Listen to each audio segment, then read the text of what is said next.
everyone, and welcome back to Message in a Bottle. I'm Paloma. And I'm Pilar. Happy to have you all listening in again. Just a quick reminder for anyone who might be a first-timer here. We are two sisters and best friends, and we're, breaking open our message in a bottle, our interesting conversations that we have with one another to our audience. So thanks for listening in. Teach, how has your week been so far?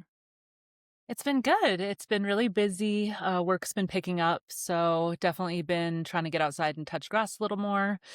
As we discussed last week, spring is upon us. So it's been gorgeous out. What does And that then look like for you in your world, like touching grass? it means driving to.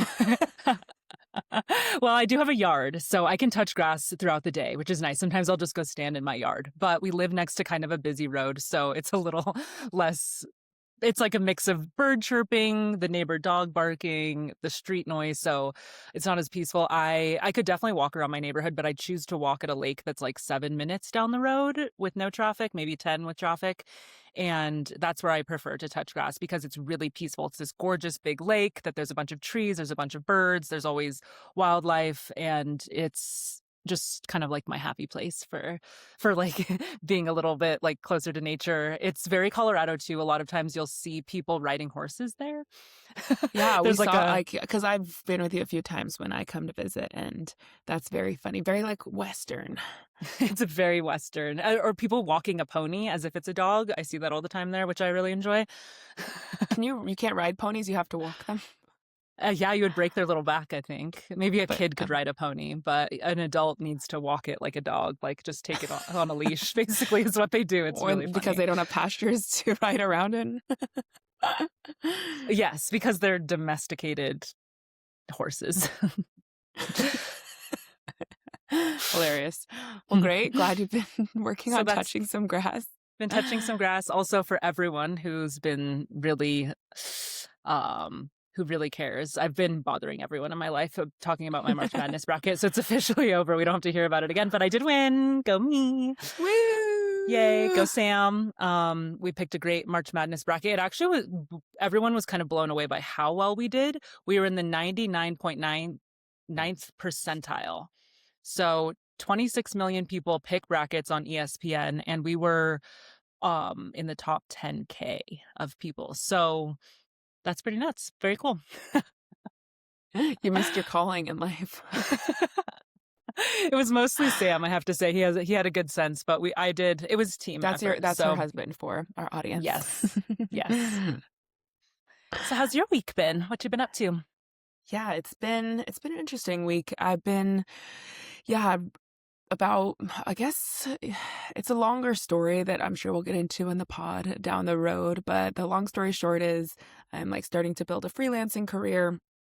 And that's just been my week, has been really navigating what that looks like, not working a 9 to 5 now that I've been at it for a while. And navigating the kind of the busy times, the less busy times, navigating what taxes look like for that. There's a lot of beautiful things about it with the flexibility I have in my schedule, but then at the same time, everyone else still works a normal schedule. So then I can't like see my friends, even though I'm free, other people aren't free. So my week has just been thinking about some of that, and kind of settling into that lifestyle, I guess. I think I would find it really challenging to structure my schedule and be motivated. Do you find that to be difficult? 10,000%. Self-motivation has been, that's been one of the things I've been tossing with. I'm like, how do I continue to motivate? And part of my freelance work means continuing to get the next contract, continue to get the next gig, which means networking, reaching out to people. And that doesn't need to happen. There's no like accountability for that in the same way when you have kind of that full-time job or a meeting on the books on Thursday that you're going to have to present something to or have some sort of output to show for yourself. So that has been challenging. A few things that have been successful for me is leaving the house. I'm not as successful sitting in my room. because I live in a small apartment, I have a desk in my bedroom, and it's the space that sometimes I relax. It's the space that it's my sanctuary, and it's not helpful for me to also try to be super productive in this space. So getting out of the house, going to a cafe, going to the library, sitting somewhere, being dedicated is super key for that. And then also thinking about it as work and being like, no, I have to work today. Right. Do the lines feel a bit blurred between the personal and the professional and whatnot? Is it hard to differentiate? Are they blurring at Hmm. all for you? Right now, no, but maybe down the line. Like, I wonder if I have a really, really full plate of a bunch of contracts when I'm fitting conversations in while at the gym or trying to, yeah, manage things in that way. But right now, it feels balanced enough and separate That's enough, good. I guess. Yeah. It's quite an adventure. It's definitely a journey. I'm proud of you. It's very hard. It's Thank very you. difficult. Forging your own path, and yeah, everything that you're doing is really awesome. So keep at it. She's keeping on. Keeping Yeah. on, For queen. any audience listening in who has, yeah, worked freelance or been self-employed throughout their career and has advice on what has worked well for you, please drop some comments. Would love to learn from others. That's been part of the journey that is really exciting. And even though I'm forging my own path, I'm not the first to do this. It's not Right. uncharted waters by any stretch of the imagination. I'm not the first Uh-huh. person to have filed 1099 in my taxes and be a sole Uh-huh. proprietor or go be my own business. And so, yeah, always looking to learn and commiserate with others. Absolutely. Yeah. And that collective knowledge is so powerful. And you've done a really great job of networking and learning from people, asking questions, and being really proactive in, sourcing that information from folks who have done it. So definitely a Yeah, big part of it. yeah, no doubt. I'm on the journey. Just continues. Onward, onward. Onward indeed.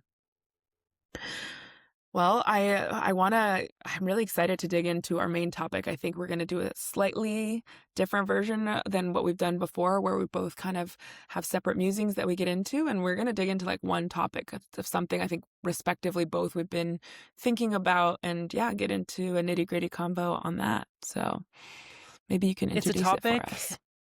It's a topic that pretty much is the reason we started this podcast. The topic is 10,000%. this. The topic is living far away from the people that you hold the most dear. So Paloma and I have lived. Gosh, I mean, this is we've lived this beautiful modern life of moving around a lot, which I see as a huge privilege, but also has a lot of challenges with it. We both went to college away from where we grew up. I went on to teach abroad. Paloma she also studied abroad. We both taught abroad together in Thailand, which is amazing. We're currently living in different parts of the US. Paloma traveled Latin America for a year and a half. So we have a lot of experience with this, and it's something that, yeah, I mean, we have endless thoughts about. Yeah, for sure. I think, yeah, maybe just as a starting point, like you've already mentioned kind of the different places we live, but we have never lived in the US in the same city as adults, except for 3 months when I was 23 years old, I think. Yeah. And I think that that's a very unique experience that both siblings in a family should live so far apart. And yeah, I think our communications have really changed over the years of what that's looked like. In the recent years, I think WhatsApp has been our best friend in terms of how we communicate with each other. So I would Uh-huh. say we keep in touch in many different ways. We do text. We do. We iMessage text, we message on WhatsApp, and we also voice note each other on WhatsApp. And we also have regular long format phone conversations. Yes. And for those of y'all who haven't heard before, we started calling our voice notes message in a bottle. So that's where the name of the podcast came from, because we're like just putting this message out there to each other. But yeah, there's so many ways that we keep in touch, and It's something that we continually grapple with, not just with our relationship, but with a lot of our relationships in our lives. I'm dealing with it right now because my sister-in-law and brother-in-law are, they're leaving tomorrow. They're moving to Europe to start a new adventure. So yeah, and we've become close friends. So just grappling with people moving and what is that? How does that change your relationships? And this has happened to us countless times, right? Because of the nature of our Always. lives. Yeah, either we're moving or someone we love is moving or Yeah. we're continually far apart. So, Yeah, in my life, it's happened. I've attributed it to the fact that I have chosen to live in very expensive, very high demand, big coastal cities. I spent most of my like younger 20s in San Francisco, and then now I'm living in New York City. And even I've only been in New York City like a it's been a year, and I already have a couple of people who are leaving. hmm, such a But then bummer. maybe people are going to come. And Right. so, yeah, I think that there is a bit of a revolving door in that I've seen in my life in these big cities where there are people leaving, but there are people coming. So it is kind of there is like a cycle around that. And Uh, yeah, I think it's hard. Sometimes it's hard to accept when that happens. You're like, why are you leaving? You shouldn't leave. I just got here. And then you have to accept you're like, well, I just got here too. And I might be, I could leave tomorrow. And you and I have both I think, accepted the fact that neither one of us are necessarily attached to place in the same way as maybe people used to be in different generations or people still are now. We haven't been that way, and I think we aren't attached to that in the same way, which is beautiful. And I think that maybe gives us, in theory, a bigger ability to resonate with how other people are. I'm like, I can't judge you if I was just the person who did that. yeah, absolutely. I think my response to the situation of someone I care about leaving currently, I'm like, "Oh, been through this before. It's okay." Like, you're excited for them. You're not like, "You have to stay here for," I don't know. I'm always like excited for people to have adventures, go different places, do what they got to do. And yeah, I think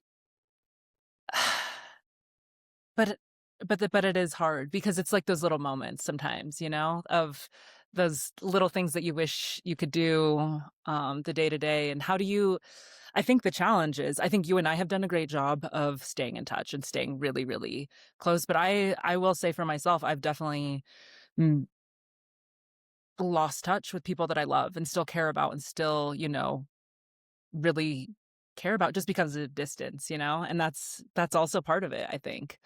I mean, the way that you and I keep in touch, I don't think would be sustainable for more people beyond that. Right. Truly, Yeah, yeah. we are willing and able to dedicate the time to that. We both have relatively flexible schedules, and we make the time for it. And I think that's really beautiful. But there's no way that I could do that with 5 or 6 other people. True, true. Yeah, and even for me, that's ebbed and flowed over the years with the folks that I have, yeah, with various different like friends. Some people, it's like we only talk on the phone. Other people, I pretty much only wait to see them in person, and we're not really keeping in touch too much on the phone. And depending on it's been interesting seeing the different um, like the different like lifestyles that people have and how that impacts the frequency with which I can see them. For example, I lived in San Francisco many years. I met one of my best friends when we both lived in Washington D.C., but she's also from the Bay Area. So when I moved to the Bay, after living in D.C. with her for the subsequent 3 or 4 years, I got to see her multiple times a year because she would already be coming to the Bay to visit family.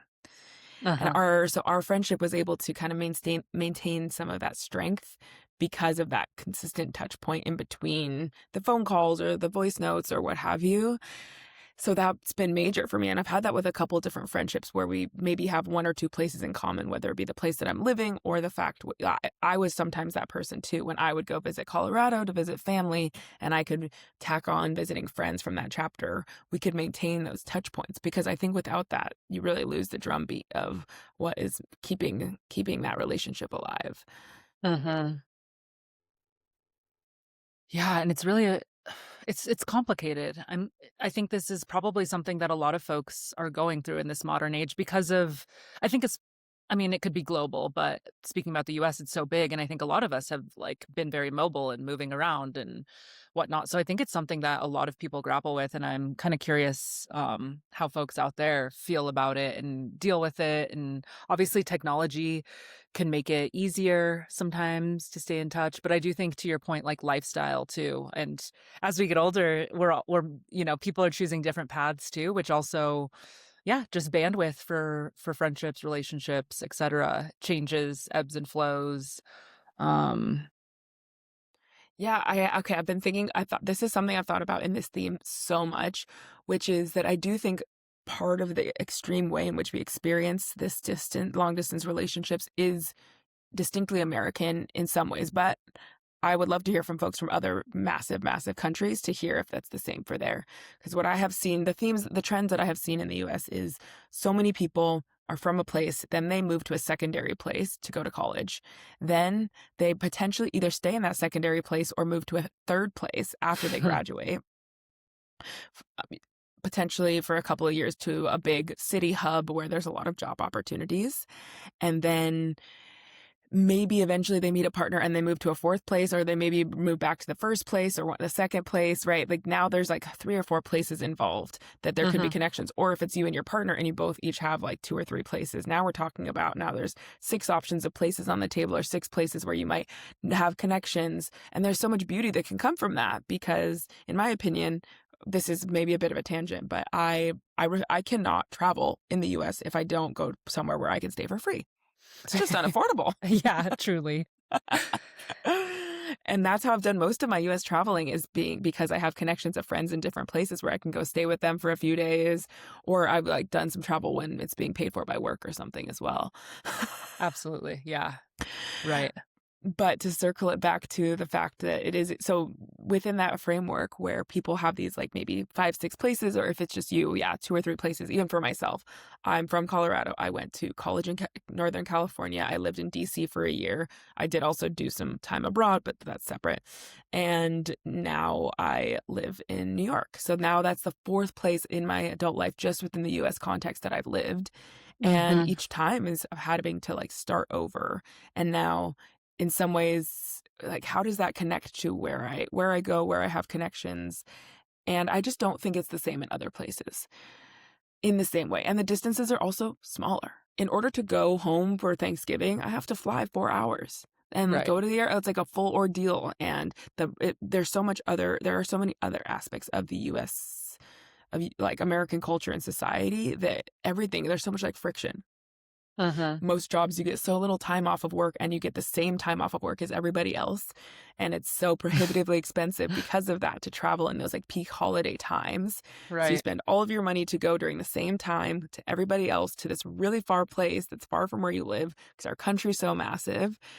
And then there's so much like pressure in this incubator put on those holidays because of all the fact that it's this only time that it can happen. Yeah, that is silly. I'm not a fan of that at all. Yeah. I think we've managed that in our own way of what our priorities are, and of course, it's nice to be together on the holidays and stuff, but I think we've kind of maybe chosen a little bit of a different path too of, like, um, when we're able to do that, when it's more chill to travel, when it's more affordable, when our schedules align and all of that, so, um, yeah. Yeah, I mean, I think about I did a year traveling through Latin America for the audience. And in that time, made a really close friend, and she's from Belgium. And I was reflecting when we were wrapping up our trip. We both traveled for about a year. We did a lot of it together towards the end. And she grew up in the same town where I think she's basically lived in the same city her entire life, apart from her college years, and she went to Brussels for college, which is maybe a couple hours away on a train from this city that she grew up. And so her return home after the travels was to the city that she has all of her family living in, all of Mhm. her friends, and the Yeah. furthest friends that she has from her college years are 2 hours away on a train. And my reality just couldn't be more distinct from that. And Yeah. obviously, I'm sure there are people in Europe who are from one country and because of the Schengen zone Go Uh-huh. to university in a secondary country, maybe do Erasmus in a tertiary country, and maybe meet a lover from a fourth country, what have you. But For example, could be. wish it was me. Yes. And I have to say, in the case of your friend, uh, sometimes I'm a little jealous of that, of having everyone in one place. It seems a bit simpler. It seems really nice. It seems like you have a lot of options. It's been in a lot of ways, it has been really hard to move around so much because of, yeah, because everything's so fragmented and not everyone is in the same place. And, Mhm. um, yeah, maybe you make connections here and there and everywhere and they come through and it, you have to look at the bright side of it, but it would be amazing. It's kind of, it to me, it sounds idyllic, to be honest. Um, Well, it's idyllic to wanna live where you're from, maybe is what I idealize most out of all of that. I'm like, wouldn't it be mm, easier if I just like, really wanted to live where I'm from because then it'd be so convenient. Now that's an interesting topic in itself. Yeah, I mean, that would be really nice. I do live where we're from, currently, but I haven't been here for that long. We moved back like 3 years ago after having lived in multiple different we lived in Portland, we lived in San Diego, lived abroad, of course. So yeah, coming to terms with where you're from too, and it's not a bad place. It's a really nice place. Certainly not a bad place. But is it yeah, and I wonder it's just hard to say. I wonder if there is a place that I would be from where I would be like, I never want to leave, or if it's just an adventurous spirit too. And it's yeah, just kind of wanting to experience something different and wanting to get fresh perspective and, is that just something internal? Is that something that's very common in this globalized world that we live in, that a lot of folks feel that way because the world has kind of shrunk in a lot of ways. Um, Yeah, it was interesting actually last night. Our aunt and uncle, they're visiting New York City with their grandkids, our cousin's kids, and we were at a pizza restaurant. And our uncle Steve, he asked me, he said the amount of time that you traveled. He's like, did that feel like a good amount of time? Too much? And I thought it was mm, like a really interesting question because I just said I was like, it was perfect for me, but I uh-huh, could never say that there's a right or a wrong amount of time to travel, nor is there a right or a wrong place to live. It's so much like so individually based on what you're called to. uh-huh. And he was like, I can't imagine traveling for that long. And I'm like, of Right. course, like you have so many obligations. You have a job that is place based in some way, shape, or form. You have routines. You're a 70-year-old man. Like that just is I thought but I found it really interesting that he thought of it in that way. Yeah, it's so personal what one might want, and it truly isn't everyone's dream. I'm speaking from a very like my point of view that like the dream is to always be adventuring and what have you, but that's not everyone's vibe. Some people want to be in one place, and Yeah. there is beauty in being in one place and planting the flowers and letting them blossom. I think there's something really really to be said about that too. But yeah, for me, I think I'll always have a bit of wanderlust and oh, I'll always want to try to visit new places, live in different places too. Still a goal, still something striving towards, even though it's challenging. Back to my sister-in-law, and brother-in-law, like they're about to embark on a whole new life, They're about to go someplace that they've spent very little time and plant a new life and start to make new connections and um all of that far away from where they came. So, Yeah, and at the same time, I also really admire people who reinvent themselves without needing within the same place. mm, Yeah. people maybe who go through like a major breakup, who's like most of their social circle might have been like tied up in that relationship, and they're like, I didn't move, I live in the same apartment, and yet I'm gonna reinvent myself. Or someone who, like, for myself, like, I made a big life change, but it corresponded with a big move, so I wonder what it would have been like to just quit that job but stay living where I was Mhm. living. Because there is something about that too. Like, there are ways to continue to challenge yourself. There are ways to continue to break into new communities and experience new things without changing the kind of baseline of like the home you live in, the apartment you live in, the car you drive, or like the everyday routine, the structure of the routine in which you exist. I Certainly. don't know how to do it, but I think people People are inventive and they do. Yeah. And yeah, that is really cool too. And then I'm thinking about how this is so time based in a way, like saying in 2026, living long distance from the people you hold near and dear is different than it was even for sure. 20 years ago, 30 years ago, 50 years ago. Like, what would our life look like living in this situation, living states away? You're in New York, I'm in Colorado. Are we writing letters? And that's how we communicate. That's insane to think. Yeah. And that's it. And I'm just like waiting for the post to come to read your letters. And then we're writing these amazing, and maybe like that's a beautiful art form. I bet the letters would have been really fire.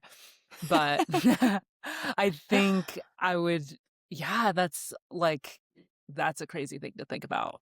Oh, and even the fact that it was when, for example, when you were living in Spain and I was going to college in California, we at that time still had so many options for video calls and text messaging and WhatsApp and ability for kind of constant communication, as opposed to like you had ability to have a SIM card there and have data Hmm. and FaceTime and those things versus even 15, 20 years prior to that. I don't even know how we would have been able to cross continentally, right? Yeah, it would have been expensive probably. You would be like, okay, one call a week and we're gonna like have to. If that, maybe. True, yeah, dude. I was actually talking to Dad this afternoon, and he said that he he loves shout out Dad.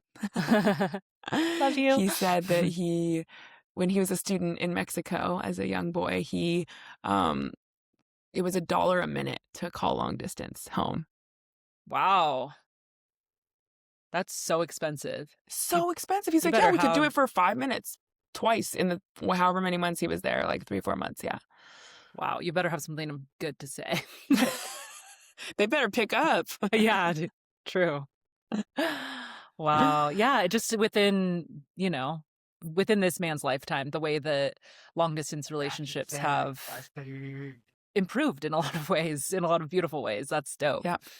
We love that. Yeah. Something to be massively grateful for. And it kind of, for me at least, the lifestyle that I have chosen to live is totally possible because of the technology that's available. I've been able to move from place to place more comfortably because I know I can continue to stay in touch with the people who are important to me. And also it enables me to land in a new place and immediately have more ease with which I can try to build community and meet new people. And even like things like Instagram, I've like found out, I'm like, oh, this person I kind of forgot about lives here. And now I have a mechanism by which I can hit them up today. Like, Uh-huh.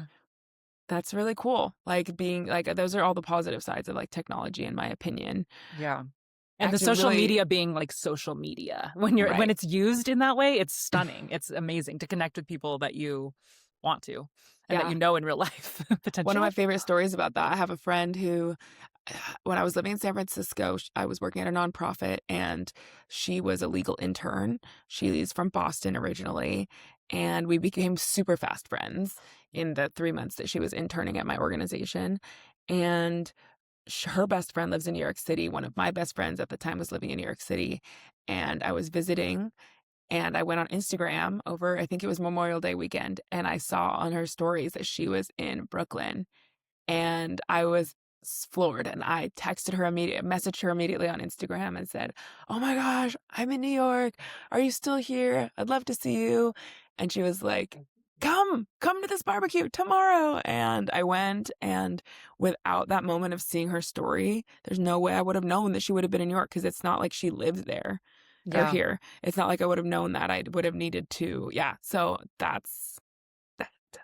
That's it. That is beautiful. That's happened to me multiple times too, where I'm visiting a city and someone hits me up and they're like, "Oh, you're here. That's awesome. I live here now." And you're like, "Oh, no way." So it's really fantastic for that. Yeah. And So when you see people taking pictures of their food before they eat it and judging them for that, maybe they're just trying to make sure any friend that possibly could be in that city is gonna hit them up the next day. yeah, no shame in that game, honey. Not at all. Not at all. Yeah.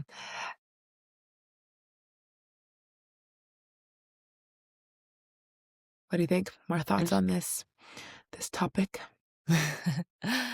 No, I don't think so. Yeah, just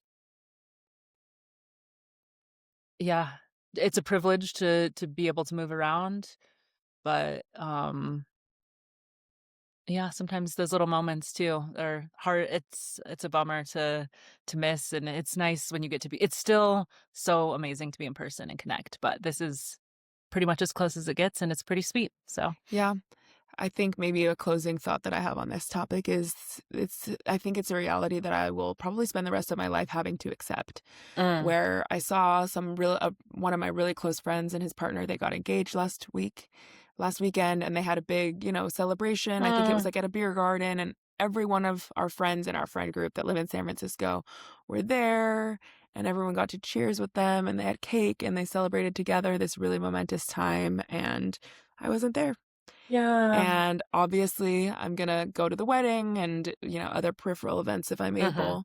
But the reality is I don't live there anymore and I don't get to be part of those little moments. Mhm. So it's something that you have to accept, and you can't be everywhere at once, and you can't partake in every little thing.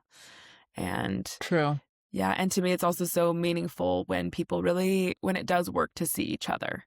And Mhm. I just made a trip out there and I got to see them a few months ago. So that's beautiful. And I got to spend a whole evening catching up with them. And that means a lot. And it's just, I think those efforts go a long way to the phone calls every now and again mean a Mhm. lot. Even the little voice notes of random thoughts that you care about someone or that you're thinking about them. And yeah, genuinely like taking the time to make it happen in real life. Yeah, absolutely. Just like with in-person relationships and long distance, the effort, just that effort is Yeah, everything. So, aw, I that's love it. it. Beautiful.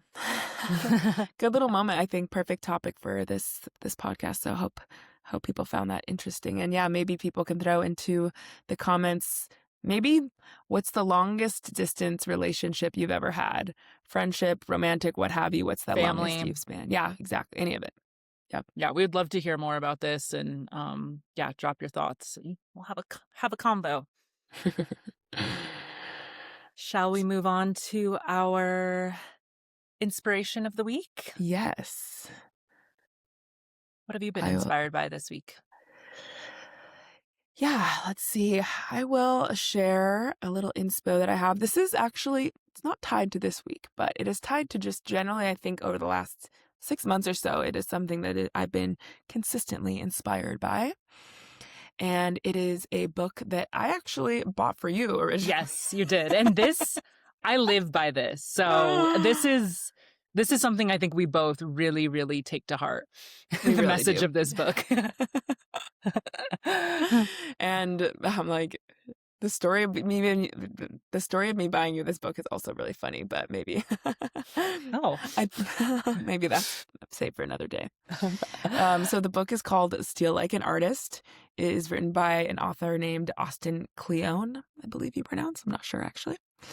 He originally, this was Steal Like an Artist was the first of what became a trio of books, and it's small, maybe like a little square like this. Mhm. You could 100% read it in an hour if you wanted to, but I think the way I digested it and read it was actually a couple pages, a couple little snippets. Yes, I had perfect. it on I my read it. bookshelf. Where did I read it? I'm trying to remember. I actually think that I borrowed a copy from the library or something like that. Um, but it's not a novel. It's basically kind of like little snippets of helpful information.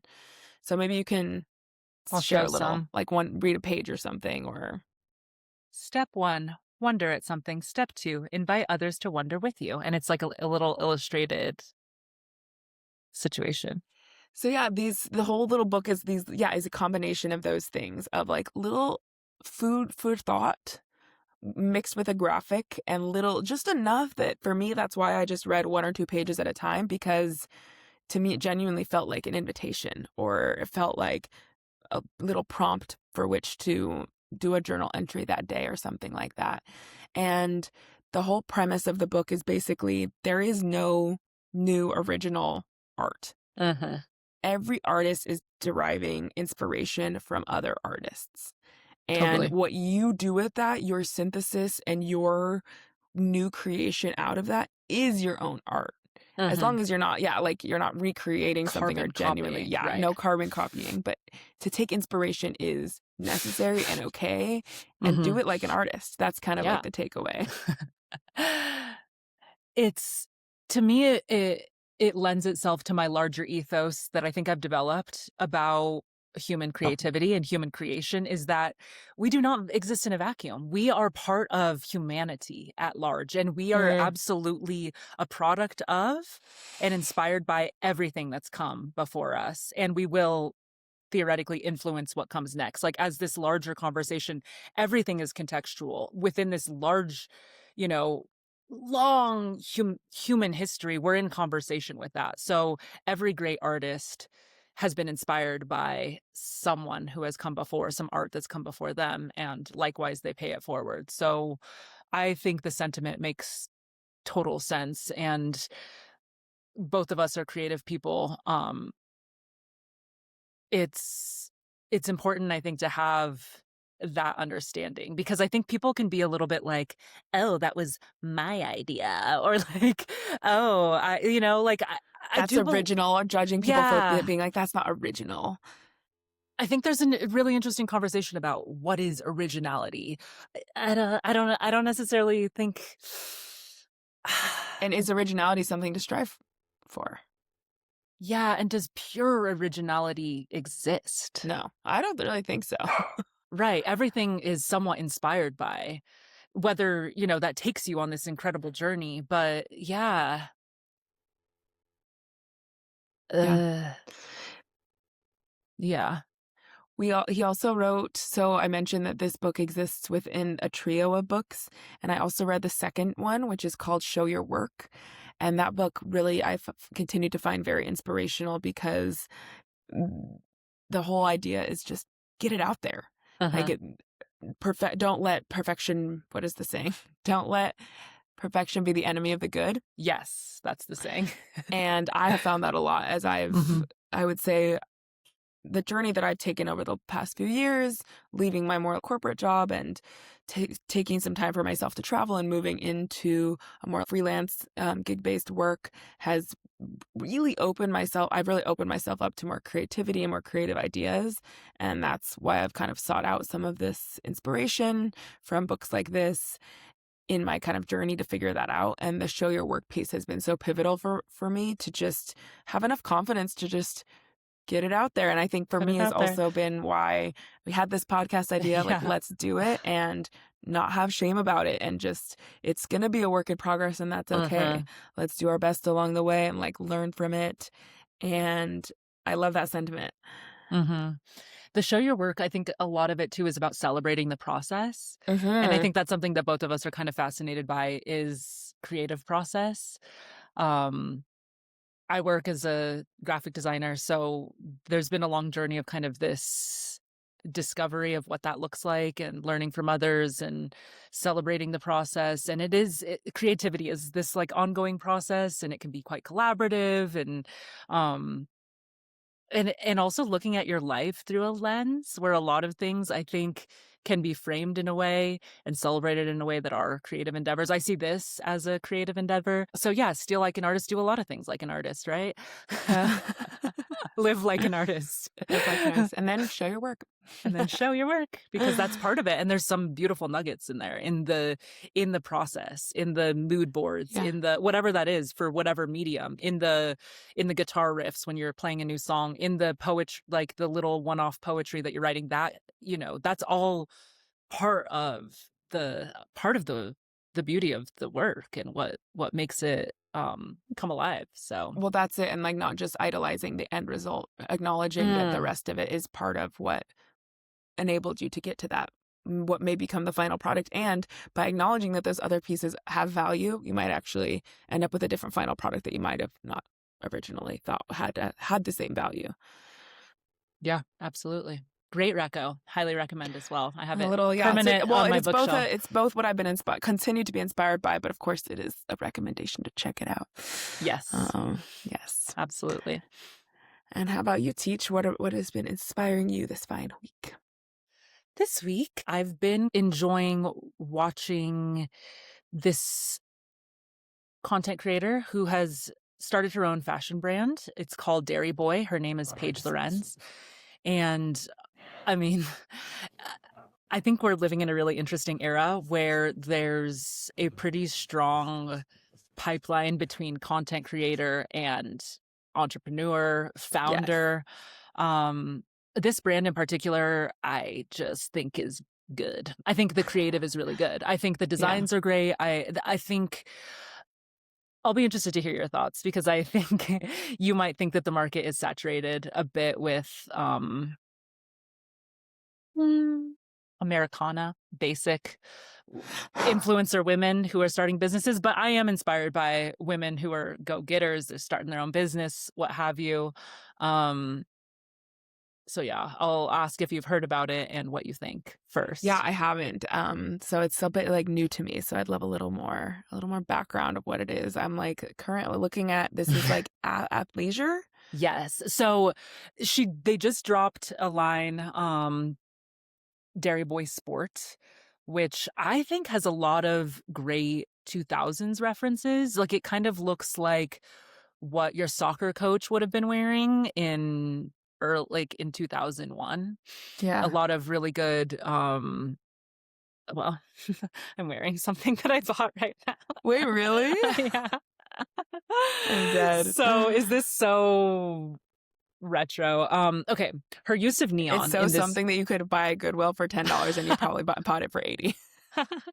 Or $120, I don't know. So I will say, I do think her prices are super fair, and I think that's really cool. I think she strives to be accessible. I think in general, it doesn't feel like one of those drops that's like this, everything's going to sell out right away. I think, making sure there's enough stock, making sure it's a good user experience. I have to say it's the first thing I've ever bought from the brand, and it came super fast. I think the quality feels really good. I felt like the price was very fair.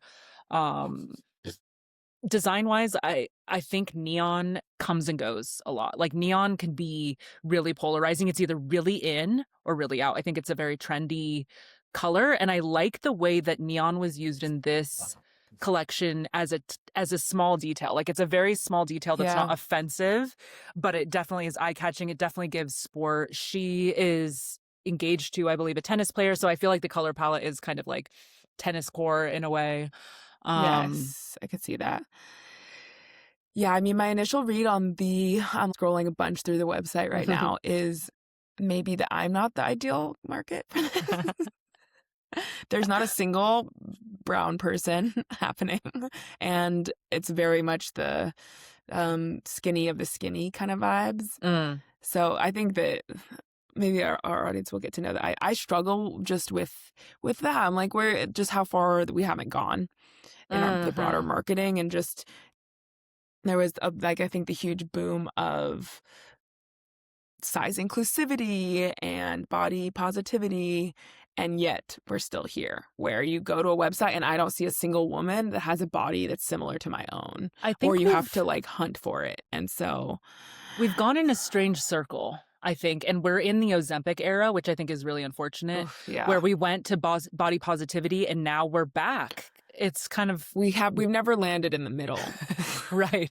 We've never landed in the normal body that is like maybe you don't have to work out all day every day to obtain, that Mhm. is a body that bears children, that is a body that has stretch marks, that is a body that has a lot of imperfections. It's been either because in my opinion, I struggled a bit during the body positivity era because I felt like it was almost an overcorrection in the other direction. Right.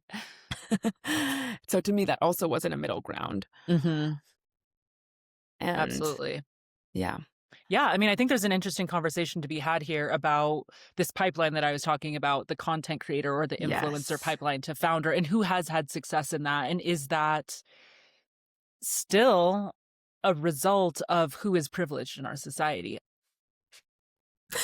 Yes, probably, right? Probably. And Um, who has, I think, the pretty privilege. Like, I'd be mhm, really curious if there's actual statistics or data around which creators have had the most views and the most success and maybe have been able to bridge into a more full-blown like business model where they are publishing books or producing a different type of show or have some sort of product or merchandise line, what have mhm, you, as it relates to their maybe uh, stereotypically good looks. I don't know. I don't know how right. you measure that statistically, but I think we would just have to go into do looking our at own examples. synthesis. Right, right.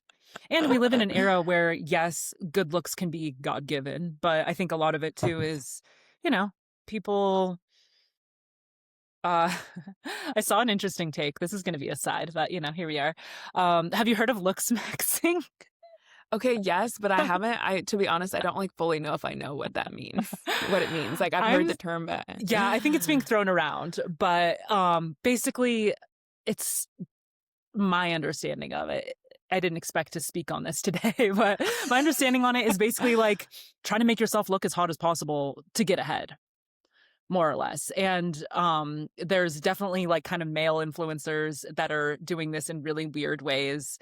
There's this guy Clavicular, look him up, that he like supposedly like chisels his face with like hammers on his face to like make his bones like stick out and stuff, and that's like a really extreme example, but I would argue looks maxing could be, yeah, just trying to look as hot as possible to get ahead in life. And I saw a funny take today that a Korean man was on a podcast talking. He's like, Koreans have been doing this. He's like, looks maxing is so Korean. Like, we really believe in looking as great as possible, and that's so important in their Mm. society in being successful in life. And they're like obsessed with skincare. They're really into plastic surgery, definitely into being very thin and everything that goes into that, working out, eating, etc. Sun protection is huge because they really believe, like, they, to them, looks maxing, and in our society too, is youth focused. So I thought that was like a funny aside, and this is definitely related Yeah. to being hot And on I the feel like internet. I feel like I've heard the looks maxing maybe as it relates a little bit to maybe the performative male going like one step further, where they're Hmm. like, you were first doing it maybe to just, yeah, get girls' attention, and now you're just doing it overall to have more business success or to Right. whatever, get more followers or more whatever. And and then what's funny is the language, and we love to speak about language and the way that like new words, like this is a Yes. new word, and then it evolves. So someone started Same with with like like performative male, right? That is like a whole like those obviously those two things exist, but it's this whole new concept that right. people know So what that means and it conjures an image. yeah, the way language is formed by, it's this interaction of language and culture. Yeah. And the maxing thing is hilarious because now people are putting maxing on anything, on the end of anything, to just be like, Yeah. you know what I mean? Like, Doing it to the nth degree or right, whatever. right. Yeah, exactly. Um, we could get a, We've gone a bit of a crazy route, but I'm I here kind of for it. love it. Do I'm you here have for it as any well. examples of content creator to founder pipeline that you think you Hmm. enjoy, or that, yeah.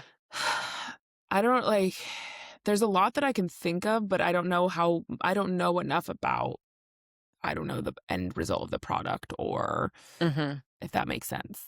Mhm. I mean, yeah, like, I always think of Emma Chamberlain, another, Yep.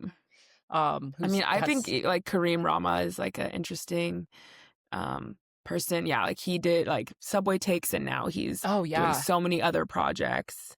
There's that Wishbone Kitchen, I think that's her name, Wishbone Yes. Kitchen. I believe she does, like, cookbooks and Cookbooks. some other stuff. Pierce Abernathy, he's another, like, Yeah. professional cook, and he just made, like, weed gummies for some company, some, like Oh. yeah, he, like, did the flavor profile and, of some weed gummies, and he's coming out with a cookbook. Um, yeah, you can kinda tell what kind of content I follow, a lot of food-centric stuff. Yeah, I mean, it is just amazing the opportunity that can come from creating a community, if that's what you wanna call it, online. An Um, audience of people who are yeah. interested and people who it's like to me, it's really about trust. It's a relationship at the end Mhm. of the day. The people who Yeah, you're receiving information from, even you had enough trust in this person because of right. the taste level, because of the aesthetic, because for whatever reason, the things Yeah, that you have seen from them, you're willing to go out on a limb and buy a product that you've never physically touched in a store simply based on that. And that is powerful. that And that is is how a powerful. lot of people are buying things these days. And I think Yeah. to me the opportunity is so exciting because it's kind of the small business economy Mhm. in the same way where it's like you're not doing this from Target, you're doing this from this entrepreneur who decided to make it happen. Right. No, I think it's really cool actually. That and I'm super excited to see how it disrupts the economy in positive ways where yes, exactly. Instead of buying from Zara or some huge like mainstream and how it's going to affect those businesses and how maybe they might need to it'll be interesting to see how big businesses, Uniqlo, Zara, Abercrombie, any, Lululemon, like how are they going to respond to the fact that like consumer might be choosing to buy from there's a widening of the market and big business basically. Yep, totally. Very interesting. Love, love, love. Love it. Well, in our Well, last few minutes, let's pivot to our recommendations. absolutely. Do you want to go first? Oh, you should go first. Okay, lovely. This is a book that you recommended to me. We both really love it. It is called Just Kids by Patti Smith. Um, I'm ready to reread it again. I absolutely loved it. It's just a beautifully written love story, a story full of adventure, creativity, and ingenuity. Patti Smith writes about her relationship with Robert Mapplethorpe, who was an artist, and she's a songwriter. And it's just, I love a good biography, if that's what you want to call it, true story. The insane story it is of their true life that they had. It's really, really cool. Yeah, I think that I was recommended this book.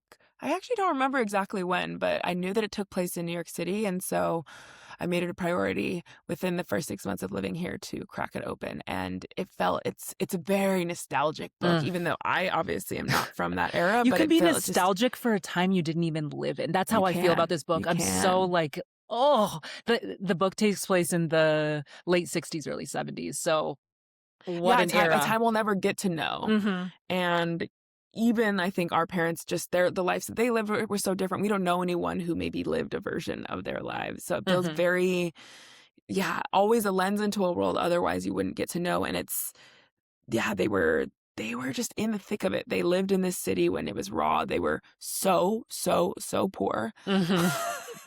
Eating Yeah. cabbage soup, I think, like literal small piece of cabbage Mhm. in like In hot water. water for dinner. Yeah. And in an era where being poor meant you didn't have a cell phone, you didn't have a record player, you didn't have like you had Right. maybe one book and one record and you didn't even have a record player to play it on or something. Like it's really such a different time and the way Uh-huh. that they found jobs and the way that they connected with one another and found friends is Uh-huh. really really crazy to think about. So, They they were both so driven to be artists, and their mutual support of each other is one of the most beautiful stories of love. Um, the way that they both kind of become the artists that they are too. The journey that they took. They didn't even yeah. know their final destination. They just both knew that they were artists and they encouraged each other and they participated in each other's art. And that to me is like true love when you really are supporting each other's dreams and encouraging and having conversations about it and um it's just yeah. And the time in New York that they were living into was also this incredible hotbed of creativity. They were surrounded by some of the greatest artists of the time just by who was around, which is also really cool. They rubbed Yeah. shoulders with Janis Joplin and Jimi Hendrix and Andy Warhol, Allen Ginsberg. So that era too is really cool to get a peek Yeah. into. I think it's a great recommendation for, I mean, anyone, but especially anyone who's like lived in New York City and anyone I Uh-huh. think who considers themselves a creative in any way, shape, or form. I do want to have a quick follow up. If you've already read Just Kids, because it's been out for a really long time, um, I highlight. I'm going to highlight this book that I'm reading next that I think is of this. It's a good follow up. Basically, it's called "Walking Through Clear Water in a Pool Hmm. Painted Black." It's a book written by Cookie Mueller. It's a collection of her true stories, and she also lived a very incredible, adventurous life. She was an actress, kind of an underground actress that acted in a lot of John Waters films, and she had an incredible life. So it's if you enjoyed Just Kids, you might enjoy this book as well. All right. I'll have to add that one to my list. I love, love, love. I actually my recommendation is simple and sweet, and I think it's a perfect little note to leave everyone with, which my recommendation is go to your public library. Check out what they have on deck for you. A Love copy that. of Just Kids, a copy of this other book. At least in New York City, I know that the library, they have recording studios. You can book time to go record and make music. They have one of the libraries, I believe, rents out tools, which is That's cool. awesome. Um, Vinyl records, DVDs, all sorts of media. The physical libraries are also great spaces to utilize. And yeah, for me, I live really close to this to one of the libraries in Brooklyn, and I think it's an amazing resource. And there's most of my life I have never utilized the library, and now I Uh-huh. am, and I'm like, yeah, everyone should be doing this. And I know I shouted out another program on the show before, Culture Pass, but there's also, yeah, programs that you can be a participant in just by having a public library card. So, yeah, my recommendation is use those resources. Absolutely. It's really, really cool. All of the things that are available at the library. So I love That's that right. recommendation. Beautiful. Well, thanks everyone for joining us again for our episode of Message in a Bottle. Please like and subscribe, and we will see you next week. We'll see you next week. Thank you so much.